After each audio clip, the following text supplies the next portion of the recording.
You could improve it here and now, and that implied all sort of wonderful things. Freedom, one.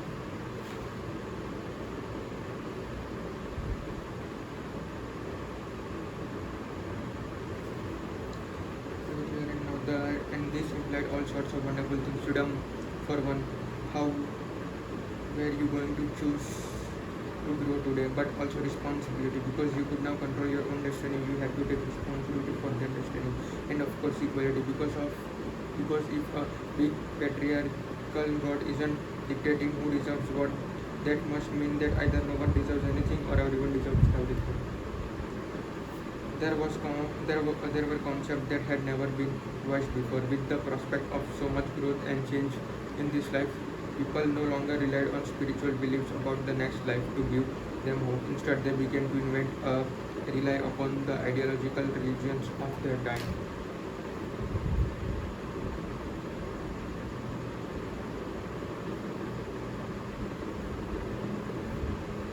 This changed everything. Church doctrines softened. People stayed home on Sundays. Monarchs conceded power to their subjects. Philosophers began to openly question God, and somehow weren't burned alive for doing so. It was golden age for human thought and progress, and incredibly, the progress began in that age has only accelerated and continues to accelerate to these days. The scientific revolution eroded the dominance of spiritual religions and made way for the dominance of ideological religions. And this is what concerns Nazi, because for all of the progress and wealth and tangible benefit that ideological religions produce, they lack something that spiritual religion do not: infallibility.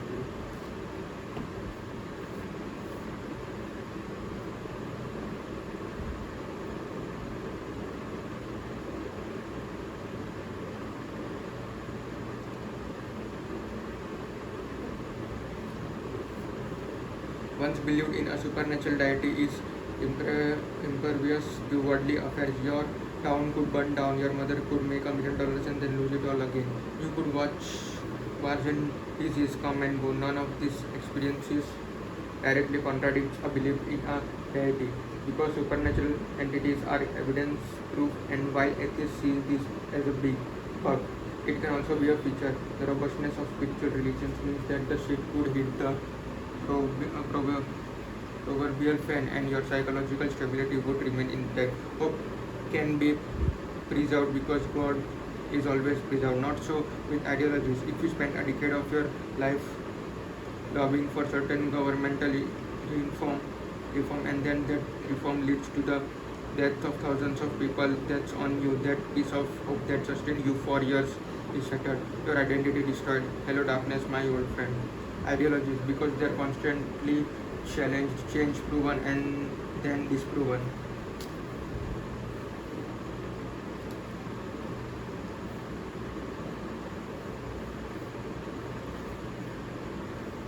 offers scant psychological stability upon what to build one's hope, and when the ideological foundation of our belief system and value hierarchies is shaken, it throws us into the maw of the uncomfortable truth. Nazi was on top of this before anybody else. He warned of the coming exponential malice that technological growth would bring upon the world, and in fact, this was the whole point of his God's proclamation.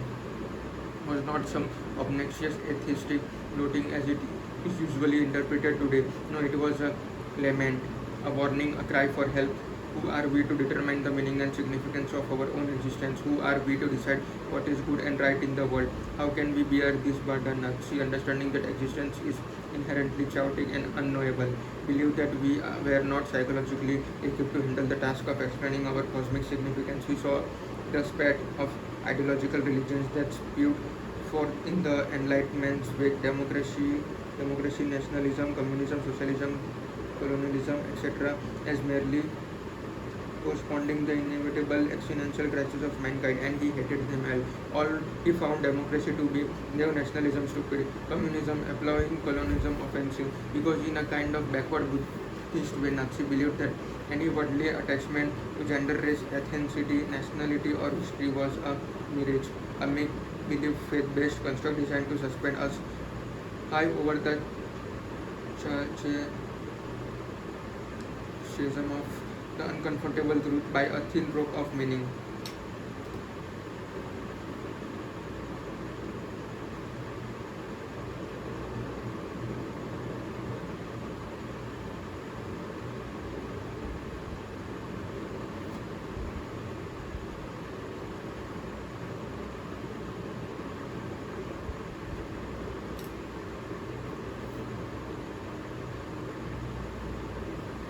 Ultimately, he believed that all these constructs were destined to conflict with one another and cause for more violence than they solved. Nazi predicted coming conflicts between the ideologies built on the master and slave moralities. He believed that these conflicts would wreak greater destruction upon the world than anything else seen in human history. He predicted that this destruction would not be limited to national borders or different ethnic groups. It would transcend all borders, it would transcend country and people, because these conflicts, these wars would not be for God, they would be between gods, and the gods would be as Pandora's box. In Greek mythology, the world started out with only men. Everyone drank a lot and didn't do any work. It was one big everlasting frat party. The ancient Greeks called this paradise, but if you ask me, it sounds like a special kind of hell. The gods, recognizing that this was a fairly boring state of affairs, decided to spice up the situation a bit. They wanted to create a companion for mankind, someone who would command the man's attention, someone who would introduce complication and uncertainty to the easy life of short, drinking beer cans and playing football all night. So decided to create the first human. For this project, every one of the majors got help out. Aphrodite gave her beauty. Athena gave her wisdom. Hera gave her the ability to create a family. Hermes gave her charismatic speech. On and on, the gods installed gifts and attention introduced into women like Epstein a new iPhone. The result was Pandora. The gods sent Pandora to Earth to introduce competition and sex and babies and arguments about the toilet seat. But the gods did something else too. They sent her with a box. It was a beautiful box embossed in gold and covered in intricate and delicate designs. The god told Pandora to give the box to men, but also entrusted her that it could never be opened. Spoiler alert, people shocked. Somebody opened Pandora's surprise. The men would all blame the woman for it, and out flew all the evils into the world. That disease, hatred, envy, and Twitter. The bucolic sausage party was no more. Now men could kill each other, and more important, now men had something to kill each other for, women and the resources that attracted women. Thus began the stupid measuring contest, also known as human history. War started, kingdoms and rivalries aroused, slavery happened, emperors started conquering one another, leaving hundreds of thousands slaughtered in their wake. Entire cities were built and then destroyed. Meanwhile, women were treated as property, traded and bartered among the men like fancy goods or something. Basically, humans started being humans. Everything appeared to be, but in the bottom of the box, there remained something shiny and beautiful. There remained hope. There are many interpretations of the Pandora's box myth, the most common being that while the gods punished us with all the evils of the world, they also equipped us with the one antidote to those evil hope. Think of it as yin and the yang of mankind's internal struggle. Everything is always, but the more things become, the more we must mobilize hope to sustain and overcome the world.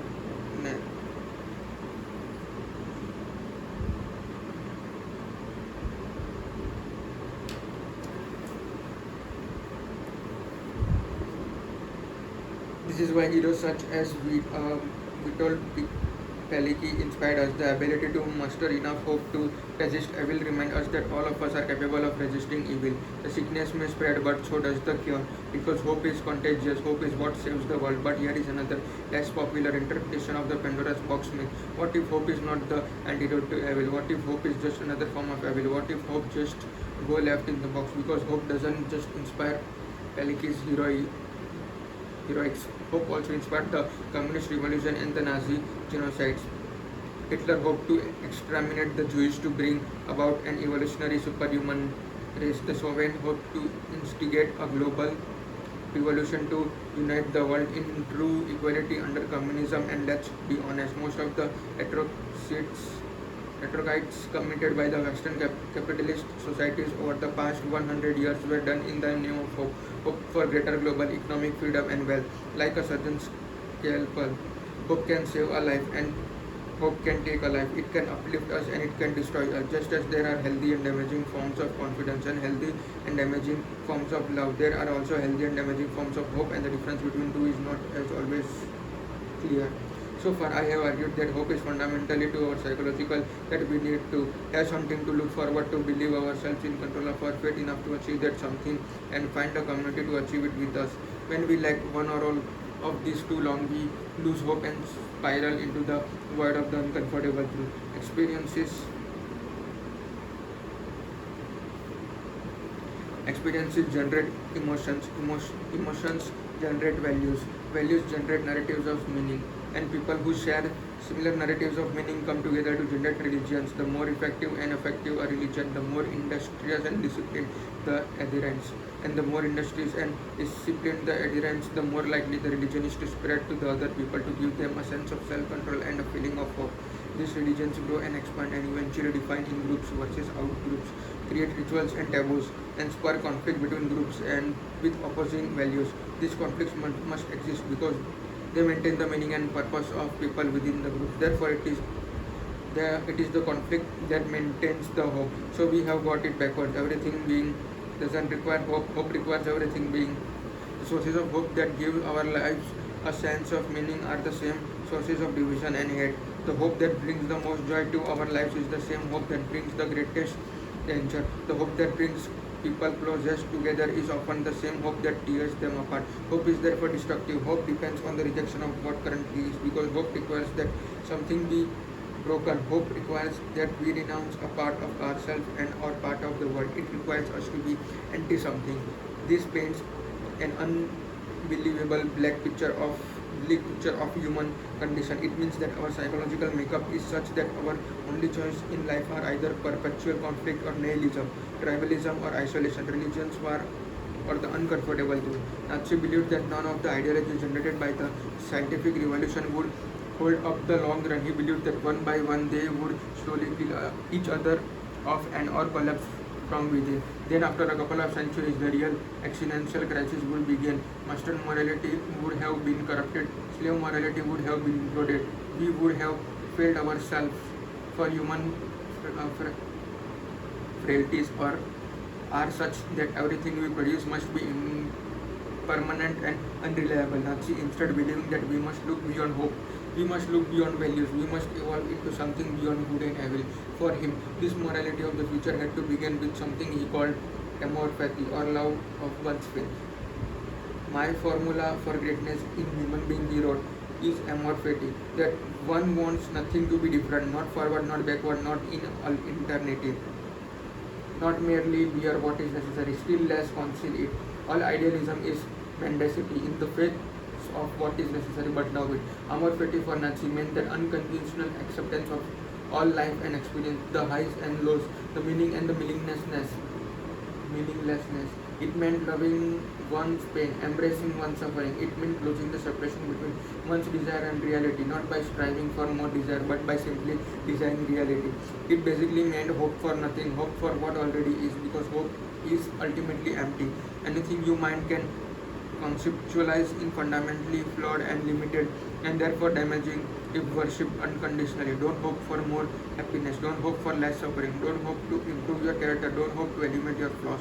Hope is this, hope is for infinite opportunities and opposition operation present in every single moment. Hope for the suffering that comes with freedom, for the pain that comes from happiness, for the wisdom that comes from ignorance, for the power that comes from surrender, and then act despite it. This is our challenge, our calling, to act without hope, to not hope for better, to be better in this moment and the next, and the next, and the next. Everything is, and hope is both the cause and the effect of this. This is hard to swallow because weaning ourselves of the sweet nectar of hope is like pulling a bottle away from a drunk. Without it, we believe we will fall back into the void and be swallowed by abyss. The uncomfortable truth frightens us, and so we spin stories and values and narratives and myths and legends about ourselves and the world to keep that truth at bay. But the only thing that free us in this, that truth, you and I and everyone we know will die. A little to nothing that we do we ever matter on a cosmic scale. And while some people fear that the truth will liberate them from all responsibility, that they'll go snort an 8 ball of cocaine and play in traffic, the reality is that the truth scares them because it liberates them to responsibility. It means that there is no reason to not love ourselves and one another. Then that there is no reason to not treat ourselves and our planet with respect. That there is no reason to not live every moment of our lives as though it were to be lived in eternal purance. The second half of this book is an attempt to understand what a life without hope might look like. The first thing I'll say is that it's not as bad as you think. In fact, I believe it is better than the alternative. The second half of this book is also an honest look at the modern world and everything that is with it. It's an evolution done in the hope not to fixing it but of coming to love it, because we must break out of our cycle of religious conflict. We must emerge from our ideological cocoons. We must let the feeling brain feel but deny it the stories of meaning and value that it is so desperately craves. We must stretch beyond our conception of the good and evil. We must learn to love what is. Amar Fati. It was Meta's last day in Sils Maria, Switzerland, and she planned to spend as much of it as she could outdoors. Frederick's favorite walk was around the east bank of Lake Silva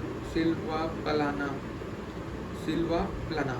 Half a kilometer from town, the lake was shimmering crystalline, the thing this time of year, breathed by the mountains on a horizon pulverized by white peaks. It was on walks around this lake that he and Meta had first bonded 4 summers ago.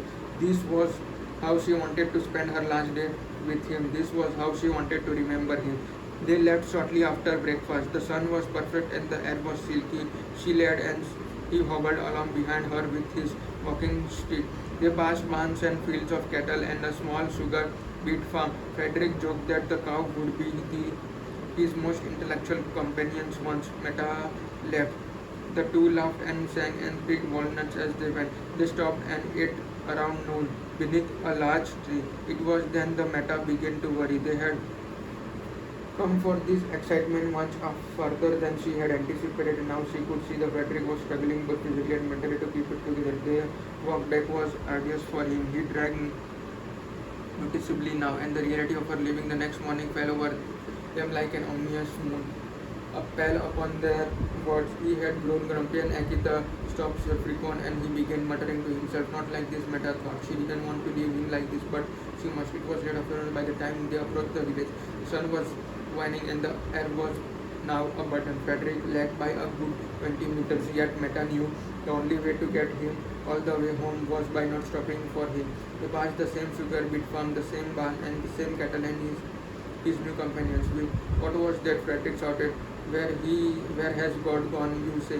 Meta turned around and knew what she would find because she even saw a Frederick walking stick waving in the air, shouting manically at a small group of cows chewing in front of him. "I shall tell you," he said, breathing heavily. He raised his stick and gestured to the mountain around. "We have killed him, you and I. We are his murderers.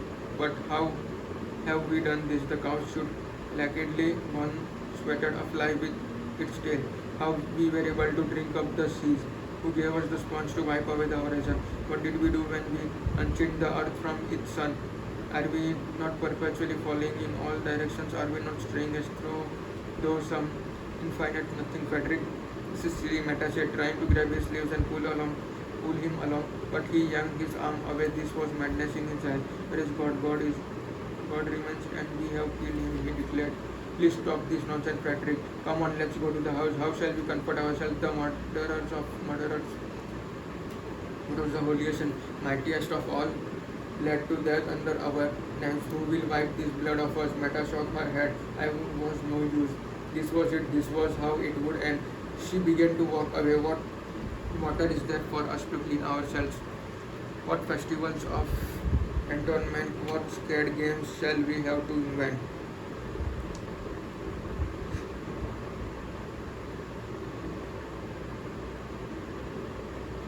It is not the greatness of this that too great for us. Must we ourselves not become God simply to appear worthy of it? Silence.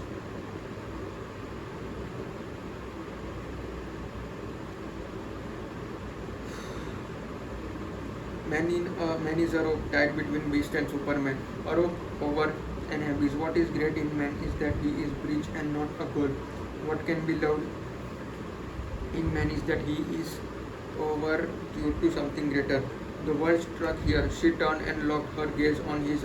It was this idea of man being an overshoe to something greater that has drawn her Nazi so many years ago. It was this thought that had intellectually seduced her, because for her feminism and women's liberation, her ideological religion were that something greater, but she realized too. Actually, it was simple, another construct, another conceit, another human failure, and another dead god. Meta would go on and do great things. In Germany and Australia, she would organize marches for women's suffrage and achieve it. She would inspire thousands of women worldwide to stand up for their own God, protest for their own redemption, their own liberation. She would quietly, anonymously change the world. She would liberate and free more human beings from the Nazi and most other great men. Yet she would do this from the shadows, from the backstage of history. Indeed, today she is known mostly for being a friend of Frederick Nazi, not as a star of women's liberation, but as a supporting character in a play about a man who correctly prophesied 100 years of ideological destruction like a hidden threat. She would hold the world together despite being barely seen and quickly forgotten. She would go on, though she knew she would. She must go on and attempt to cross the abyss, and we all must do to live for others despite still not knowing how to live for herself. Meta Nazi said, "Yes, I love those who do not know how to live," he said, "for they are the ones who cross, over."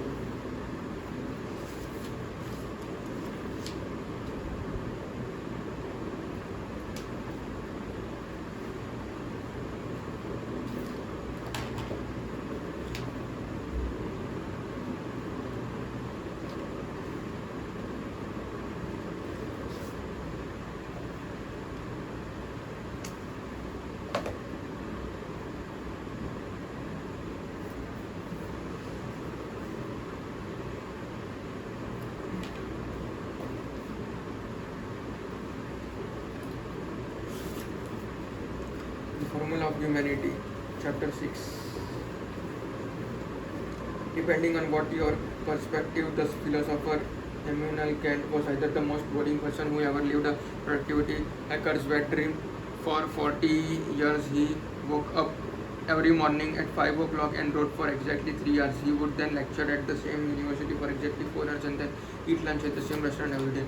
Then in the afternoon, he would go on an extended walk through the same park on the same routine, leaving and returning home at the exact same time. He did this for 40 years every single day. Kent was efficiency personified. He was so mechanical in his habits that his neighbors joked that they could set their clocks by when he left his apartment. He would depart for his daily walk at the 3:30 in the afternoon, have dinner with the same friend most evenings, and after working some more would go to bed at exactly 10 every night. Despite sounding like a colossal bore, Kent was one of the most important and influential thinkers in world history, and from his single-room apartment in Königsberg, Prussia, he did more to steer the world than most kings, president, prime minister, or generals before and since. If you are living in democratic society that protects individual freedoms, you have Kent partially to thank for that. He was one of the first to argue that all people have an inherent dignity that must be regarded and respected. He was the first person ever to envision a global governing body that could guarantee peace across much of the world, an idea that would eventually inspire the formation of the United Nations. His descriptions of how we perceive space and time would later help inspire Einstein's discovery of the theory of relativity. He was one of the first to suggest the possibility of animal rights. He reinvented the philosophy of aesthetics and beauty. He resolved the 200-year-old philosophical debate between rationalism and empiricism, and in the span of couple of hundred pages. And as if all that weren't enough, he reinvented moral philosophy from top to bottom, overthrowing ideas that had been the basis of Western civilization since Aristotle. Kant was an intellectual powerhouse. If thinking brain had biceps, Kant's thinking brain was the Mr. Olympia of the intellectual universe.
As with his lifestyle, Kent was rigid and uncompromising in his view of the world.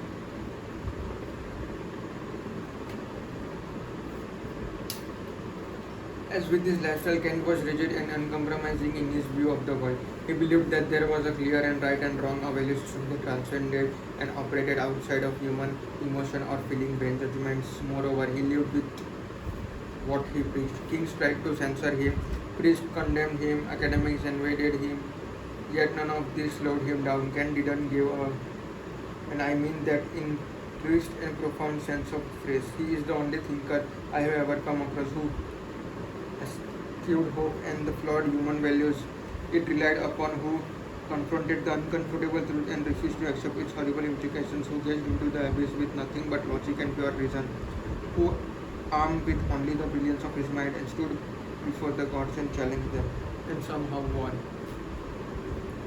But to understand Kant's Hegelian struggle, first we must take a detour and learn about psychological development, maturity, and adulthood. How to grow up. When I was like 4 years old, despite my mother warning me not to, I put my finger on a hot stove. That day I learned an important lesson. Really hot things suck. They burn you and you want to avoid touching them ever again. Around the same time, I made another important discovery. Ice cream was stored in the freezer on a shelf that could be easily access. If I stood on my tippy toes one day while my mother was in other room, I grabbed the ice cream, sat on the floor, and proceeded to clothe myself using my bare hands. It was the closet I would come to in for another 10 years. If there were heaven in my little 4-year-old mind, I had just found out my own little Elysium in a bucket of moldy across my face.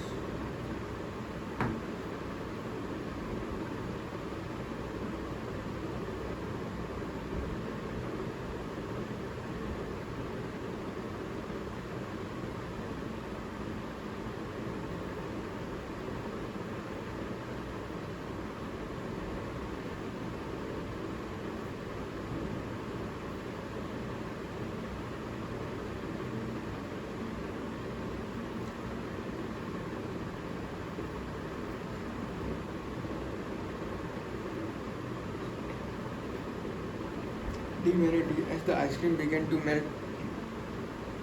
I smeared an extra helping across my face, letting it dribble all over my shirt. This was all happening in slow motion. Of course, I was practically bathing in that sweet, tasty goodness. Oh yes, glorious sugary milk. Share with me your secrets, for today I shall know greatness. Then mom walked in and all hell broke loose, which included but was not limited to a much needed bath. I learned a couple of lessons that day. One, spilling his ice cream and then dumping it all over yourself in the kitchen floor makes your mother extremely angry. And two, angry mother suck. Scold you and punish you. That day, much like the day with the hot stove, I learned what not to do. But there was a third meta lesson being taught here. And one those lessons there so obvious we don't even notice when they happen. A lesson that was far more important than the other lessons. Eating ice cream is better than being burned. This lesson was important because it was a value judgment. Ice cream is better than hot stove. I prefer sugary sweetness in my mouth than a bit of fire in my hand. It was a discovery of preference and that for prioritization. It was my feeling brain decision that one thing in the world was better than another. The construction of my early value hierarchy.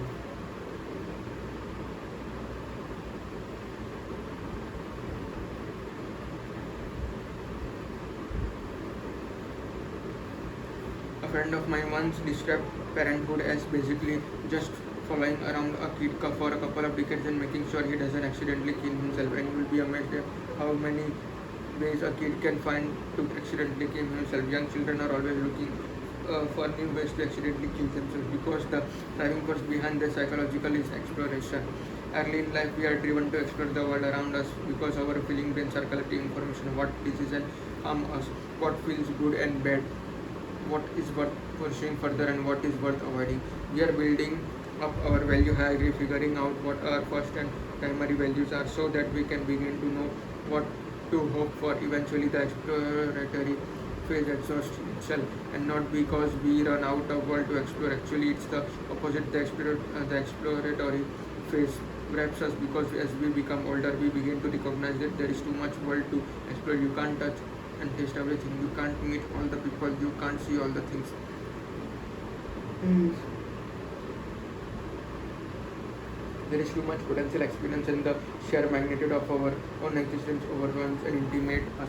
Therefore, our two brain began to focus less on trying everything and more on developing some rules to help us navigate the endless complexity of the world before us. We adopt most of these rules from our parents and teachers, but many of them we figure out ourselves. For instance, after around near open flames enough, you develop a little mental rule that all flames are dangerous, not just the stove ones. And after seeing one get pitched off enough times, you begin to figure out the riding the freezer and stealing dessert is always bad, not just when it's ice cream. As a result, some general principles begin to emerge in your minds. Take care around dangerous things so you won't get hurt. Be honest with your parents and they'll treat you well. Share with your siblings and they'll share you with you. These new values are more sophisticated because they are abstract.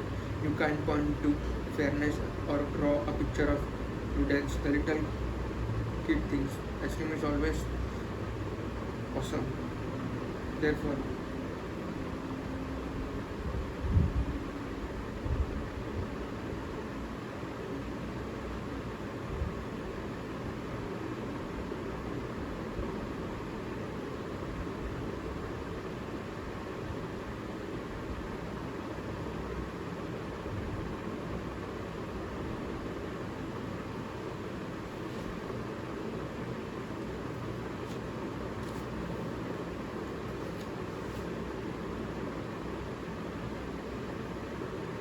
you must negotiate your desire with the desires of those around you.